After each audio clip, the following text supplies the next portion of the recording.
President William Ruto asked me to lead in eradication of illicit brew has been very successful, and we have been working with governors and county assemblies who have been developing legislation on the control of licensing of alcoholic drinks. If there is one program that has had the best working relationship between county governments and the national government, it is this particular program. I'm a bit emotive about illicit alcohol because I lost my brothers. One who was a medical doctor to alcohol, another who was a farmer to alcohol. I take it passionately. I don't know who complained about this particular charge. I have not seen any evidence of any complaint, and I have not heard any person in Kenya complaining that the deputy president is undermining with the devolution by leading the war on illicit brews and drug abuse. Whatever this house decides tonight and the other subsequent house, whatever happens to regarding Gachagua, whether he's in or out of office, this war must continue and must be won for the sake of our children. I want us to watch video number 4, RG4. Leaders, those of us who have been elected, Madam Waiguru, Governor Kahiga, Badirisha, Kangata, Wamatangi, what shall we tell our people? Where are we? What shall we tell the people who elected us? When we meet them, what shall we tell them? When our children got wiped out by alcohol and drugs, where are we? We'll have nothing to say. Dede Nyoro, Kimani Ichung'wa, Madenge, mutaambia watu nini? Mukami, mutaambia watu nini? So please, this forum here today, let us be open and candid. Speak from your heart. Let us know what ails us. What is it must we do? We have the support of the president, and he is waiting. He has told me by 7 p.m. today, he wants a report. He cannot accept the situation. He cannot. Neither can I. And none of you should accept the situation. It is not right. It is not fair. It is not acceptable. We must deal with it as leaders. And we are here, we are all leaders. As an OCS, you are a leader. That's why you have been given that responsibility. As an ACC, you are a leader. County Commissioner, wewe ni kiongozi. DCIO, wewe ni kiongozi. Sisi ni viongozi. Na juu ya hayo, sisi ni wazazi. Tafadhalini, tukubaliane, tutafute suluhisho. Na tukipata, tuende tufanye kazi. It is possible. It is doable. It is something that we can do. Thank you, Mr. Speaker. It's very clear that the meeting had all governors, members of parliament who are present here today, policemen, everybody, and we are in agreement that the war must be won. It cannot, but the deputy president should be impeached for leading the war on alcohol. Sensational statements against the National Intelligence Service, its Director General, and officers. Mr. Speaker, during the assumption of office, I took an oath of allegiance in the following terms. Oath or solemn affirmation of allegiance to the President, Deputy President. In full realization of the high calling, I assume as Deputy President of the Republic of Kenya, I do swear solemnly affirm that I will be faithful and bear true allegiance to the Republic of Kenya, that I will obey, preserve, protect, and defend this Constitution of Kenya, as by law established, and no other laws of the Republic, that I will protect and uphold the sovereignty, integrity, and the dignity of the Kenyan people. So help me God. That is the oath that I took in Kasarani. Article 239, Article 3 of the Constitution provides that in performing their functions and accessing their powers, the national security organs and every member of the national security organ shall not act in a partisan manner, further any interest of a political party or cause, or prejudice a political interest or political cause that is legitimate under this Constitution. Article 239, sub-article 5 of the Constitution provides the national security organs are subordinate to civilian authority. In relation to this allegation, I wish to state that the National Intelligence Service holds a very critical role in ensuring the safety and security of our country. They are responsible for gathering intelligence and share it with all our law enforcement agencies to ensure that the country is safe at all times. Consequently, when the country was caught flat-footed with regard to the scope and extent of the public's dissatisfaction with the Finance Bill 2024, which degenerated in a Gen Z protest, it pointed to the failure of the National Intelligence Service in carrying out its mandate.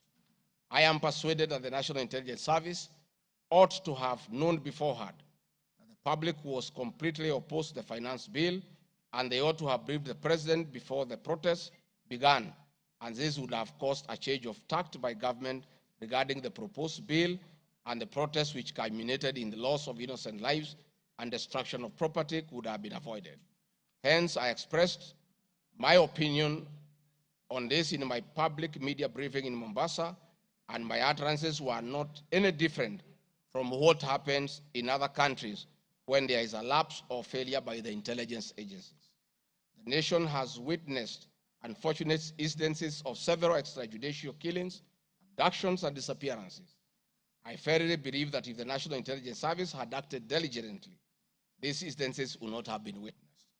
Under the Constitution, the government agencies are supposed to be accountable to the Kenyan people, including the National Intelligence Service, and calling them out when a dereliction of duty does not amount to undermining them. I am also aware that the Kenya Kwanza government has been at the forefront in calling out officers who do not seem to understand their work. Recently, my boss, the president, publicly complained that there are some PSs and CSs who did not seem to understand their role. Please play for me video number 5, RG5. On President William Ruto has today described some members of his cabinet as utterly clueless and uninformed about the dockets they occupy. And in a sign of trouble for cabinet secretaries, the State House gates were shut for those who arrived late, with both President Ruto and his deputy Gachagua giving a sharp tongue lashing to the latecomers. And our Citizen TV's Timotai Goin reports the atmosphere at the State House, Nairobi, left little doubt on President Ruto's disappointment with a vast section of his 22-member cabinet.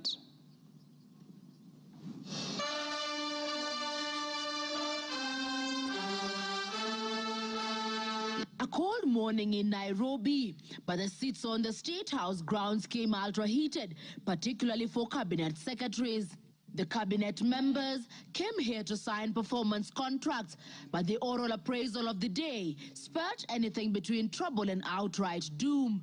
If you cannot keep time with your employer, you have basically dismissed yourself. I mean, it's just as simple as that. So, for those who came late, who are members of the executive, I will be expecting a written explanation, and it should not include matters of traffic. Punctuality was at issue, with some cabinet secretaries being locked out of State House for lateness. And from the podium, the president and his senior lieutenants were unforgiving. Niona watu wale wamechelewa, nikaona rais unaniona ninamjua. Nikaona uso yake nikajua hapa kimeumana. Sababu leo ni siku ya performance contract. Ile siku muhimu sana ya kuja kuweka. Na wewe umefika pale, rais amekaa. Tayari amekaa na ndiye rais wa Jamhuri ya Kenya. Wewe umechelewa ukiwa kuona nani? Who else have you gone to see? One of the things we need to learn in our performance contract is to beat the traffic.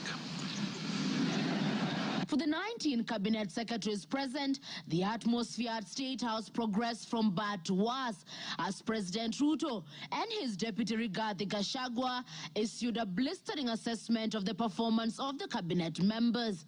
Many of you, the people I speak to, don't even know what is going on in your ministries or departments. You have very scanty information. The moment I know more than you in your ministry, then you must begin to understand that something is very wrong. How do you run a ministry or a department or a parastatal if you have no information? That is the highest level of incompetence. Those of us who came with the president from the political space and who are his friends, and we assisted him to become president. Once he gives us a job, that is the termination of that friendship.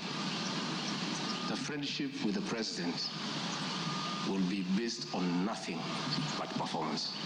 From travel habits to basic work ethic and even media appearances, it was a brutal ground zero appraisal for the cabinet. Why do you have to honor every invitation that you have been given to every country? Your Excellency, at times we have tried to hold cabinet committees, we can't. 5, 6, 7, 8 ministers are out of the country.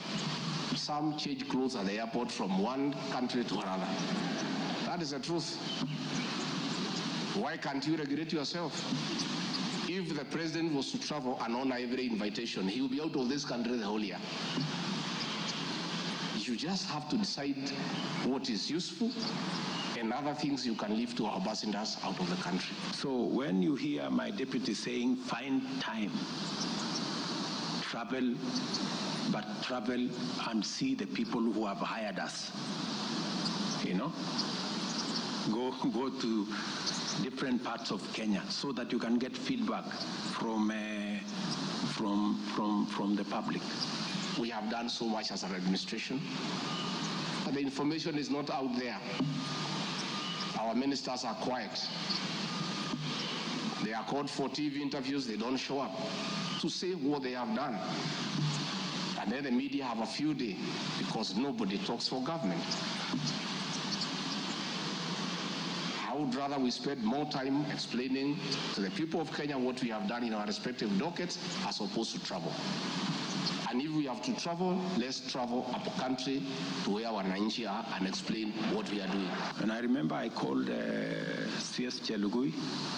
I didn't find him, so I called his PS.